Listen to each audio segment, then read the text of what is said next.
ఈగ వాలితే మేమెందుకు ఈగ నువ్వు వాలిచ్చుకుంటావా ఈగలు వాలిస్తావా దోమలు గుట్టిస్తావా మాకు సంబంధం లేదు మీరు చేసిన వాటికి ఇలా తెలంగాణ భవిష్యత్తు నాశనమైంది 10 సంవత్సరాలు ఏమైపోయిందో తెలుస్తలేదు 10 సంవత్సరాలు ఏం గడిచిందో తెలుస్తలేదు గడిల పాలన జరిగింది నియంత పాలన జరిగింది రకరకాల పేర్లు పెట్టొచ్చు నీ అయ్యకు నువ్వు జాతిపిత అన్నావు తెలంగాణ ద్రోహి అంటారు ఇలా తెలంగాణ పిల్లలు భవిష్యత్తు మొత్తం నాశనం చేసిండు నీ అయ్య నీ కుటుంబం కలిసి అందరు ఒకటై దోసుకున్నారు ఆనాడు మళ్ళీ ఎవరిని కూడా తెలవలేదు ఇవాళనేమో బయటకు వచ్చి ఒకసారి అయ్య అంటావు ఒకసారి అన్న అంటావు ఒకసారి హరీష్ అంటావు ఒకసారి సంతోష్ అంటావు నీ కుటుంబ సభ్యుల మీద నువ్వే రకరకాల మాటలు వేస్తావు ఒకసారి భౌగోళిక తెలంగాణనే వచ్చింది సామాజిక 10 ఏళ్ళు ఎక్కడున్నావమ్మా నువ్వు ఆ రోజు సామాజిక తెలంగాణ రాలేదు నీకు సోయలేదా ఒక ఆడబిడ్డవు కదా బతుకమ్మ ఎత్తుకున్నావు కదా బోనం ఎత్తుకున్నావు కదా తెలంగాణకు మరి ఎందుకు నీకు ఆ రోజు అర్థం కాలేదు అయ్యాను ఎందుకు నిలదీసి అడగలేదు ఇంతమంది ఆడపిల్లలు జాగృతి పెట్టినావు కదా ఇంతమంది ఆడపిల్లలు ఉసరు నీకు తలగలేదా అయ్యా మరి ఏందయ్యా మరి ఇంత సామాజిక తెలంగాణ కనబడతలేదు ఎక్కడ భౌగోళిక తెలంగాణ కనబడుతుంది నువ్వు ఎందుకు అడగలేకపోయినావు ఈరోజు బయటకు వచ్చి ఏదో ఆస్తి పంపకాలా లేదంటే ఇంకోటా లేదంటే మొత్తం కనుమరుగైపోతున్న బీఆర్ఎస్ను మళ్ళీ లేపడానిక నీ నక్కజిత్తుల వేషాలు మా తెలంగాణ రాష్ట్రంలో ప్రతి ఒక్కరికి తెలుసు మీ కుటుంబ పాలన వాళ్ళ లోపల నేను ఒకటే చెప్తున్నా లోపల ఉండి అందరు దోసుకున్నారు ప్రజలకు తెలియనియలేదు ఇవాళ బయటకు వచ్చి ఏం చేస్తున్నారో కూడా మనకు అర్థమైతలేదు ఎట్లా వాళ్ళ ప్రణాళిక ఏంది వాళ్ళ వేషాలేంది వాళ్ళ నాటకాలేంది వాళ్ళ డోలు సప్పుడేంది అన్న అమెరికాలో మాట్లాడేంది చెల్లె ఇక్కడ బయటకు వచ్చుడేంది అయ్యా ఫామ్ హౌస్లో వండుకోవడం ఏంది ఇదేం అర్థం కాకుండా ఉంది కొన్ని రోజులలో అన్నీ బయటకు వస్తూనే ఉంటాయి వాళ్ళు వేసే బీజేపీతో పొత్తులన్నీ మనకు బయటకు వచ్చినాయి ఈ వేషాలు కూడా బయటకు వస్తాయి త్వరలో అనేసి నేను అంటున్నాను నేను ఒకటే చెప్తున్నా ఆస్తి తగాలు మీకు ఆస్తులు ఎక్కడ వచ్చినాయి అనేది బయటకు తీస్తే కదా ఆస్తి తగాల గురించి మనం మాట్లాడడానికి అసలు మీకు ఏముండే ఇన్ని వేల కోట్లు ఎక్కడి నుంచి వచ్చినాయి ఇంత ఆస్తి తగాదాలు ఎందుకు రావాల్సి వచ్చింది మరి ఆనాడు లేని ఆస్తి తగాదాలు ఇప్పుడు ఎందుకు వచ్చినాయి మీకు ఈ 10 ఏళ్లలో ఇన్ని వేల కోట్లు సంపాదించిన ముఖ్యమంత్రి ఎవడన్నా ఉన్నాడా దేశంలో నేను అడుగుతున్నా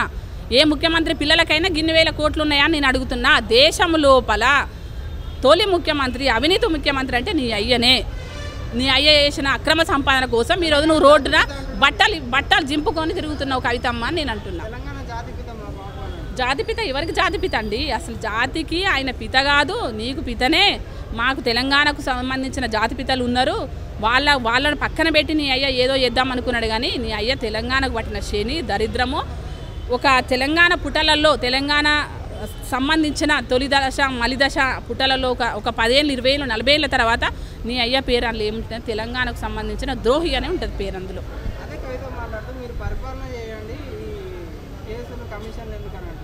ఎవరిని అంటే మరి తెలంగాణ ప్రజలు ఏమైపోవాలి రేపు పొద్దున ఇప్పుడు నువ్వు ఒక 40 ఏళ్ళు మమ్మల్ని బయట లోపలికి తీసుకెళ్ళినావు కదా 10 ఏళ్ళల్లా మరి మేము మళ్ళీ బయటకు రావాలి కదా 40 ఏళ్ళు నువ్వు బయట లోపలికి తీసుకెళ్తే మేము బయటకు రావాలి కదా తెలంగాణ పిల్లల భవిష్యత్తు బాగుపడాలి కదా ఇంత కొట్లాడినాం కదా తెలంగాణ ఇచ్చింది ఎవరు కాంగ్రెస్ మా సోనియమ్మ కదా తెలంగాణ పిల్లల మీద ప్రేమ ఉంది మా సోనియమ్మ కదా మరి అలాంటి బంగారు తెలంగాణ అన్నావు నువ్వేం చేసినావు మా కనీసం భవిష్యత్తు లేకుండా చేసినావు కేసీఆర్ మరి మేము కనీసం బంగారు తెలంగాణ కాదు కనీసం తెలంగాణ అనే ఒక మంచి చూపించాలి కదా దేశం లోపల ప్రపంచం లోపల తెలంగాణ కింద ప్రత్యేకతలు నీకేం తెలుసమ్మా లోపల ఉండి నువ్వు పేకాటలు ఆడినవా నీ అయ్య డ్రగ్స్ తీసుకున్నాడా నీ అయ్యనేమో మందు తీసుకున్నాడా నీ అన్ననేమో డ్రగ్స్ తీసుకున్నాడు మీరు చేసిన ఉదంతం అంత ఇది తెలంగాణ ప్రజలకు తెలుసు మనం మీడియా ముందు మాట్లాడుకోవాల్సిన అవసరం లేదు వాళ్ళ వేషాలన్నీ రాబోయే రోజుల్లో తెలుస్తాయి వాళ్ళు ఎంత మార్చినా కూడా తెలంగాణ ప్రజలు మార్చరు ఏ మాత్రం మారిపోరు ఎందుకంటే కాంగ్రెస్ ఇచ్చిన హామీలు మంచివి ప్రతి ఇంటికి వెళ్తున్నాయి ఈరోజు చాలా సంతోషంగా ఉన్నారు తెలంగాణ ప్రజలు అది మాకు చాలు అది గర్వకారణము మా సోనియమ్మ కళ్ళల్లో మేము ఆనందం చూడాలి ఎందుకంటే తనకు దేశం లోపల తెలంగాణ అంటే అతి ప్రేమ తెలంగాణ యొక్క సంప్రదాయాలు పద్ధతులు చాలా ఇష్టం తనకు కాబట్టి ఆమె వేరే దేశంలో ఉంటున్నా కూడా మన దేశంలో మన దేశం కోసం పాటుపడుతున్న ఒక మంచి తల్లి ఆ తల్లికి మేము వందనాలు చేస్తాం ఎందుకంటే ఈరోజు మాకు మళ్ళీ తెలంగాణ రాష్ట్రంలో కాంగ్రెస్ పార్టీ అధికారంలోకి వచ్చింది మళ్ళీ రాబోయే 10 సంవత్సరాలలో మేము మంచి తెలంగాణను అందిస్తాం భవిష్యత్తు ఉండే తెలంగాణను అందిస్తాం మేము ఖచ్చితంగా కదా ఇప్పుడు నేను ఏమంటున్నా అంటే తెలంగాణలో అబ్బాయిలు అయిపోయారు తెలంగాణ యువతతో అయిపోయింది దానికి సంబంధం ఎందుకంటే 10 ఏళ్ళు తెలంగాణ యువత దగ్గరికి పోలే యూనివర్సిటీలు అడుగు పెట్టలే ఆ మునగా అడుగుతారు యూనివర్సిటీకి కూడా పోలేదు ఒకనాడు తెలంగాణ భవిష్యత్తు తెలంగాణ ఉద్యోగాలు తెలంగాణ నీళ్ళు అన్నారు నిధులు అన్నారు ఉద్యోగాలు అన్నారు అన్నీ అన్నారు నానా మాటలు మాట్లాడిండ్రు ఏదొస్తే అది మాట్లాడతారు కేటీఆర్ ఇక్కడ అయిపోయింది బాగోతాం మళ్ళీ ఇప్పుడు పోయి అమెరికాలు ఎత్తిండ్లు పాపం అమెరికాలో ఉన్న పైసలు తీసుకొని ఖర్చు పెడుతున్నాడు ఓ 4 రోజులు ఒక రోజు ఆడ హాలిడే ఉన్నప్పుడు ఆటలు ఆడతాడు మళ్ళీ తిరిగి వస్తాడు చూడు ఇవాళ రేపు ఇక Subscribe us and press the bell icon for more interesting updates.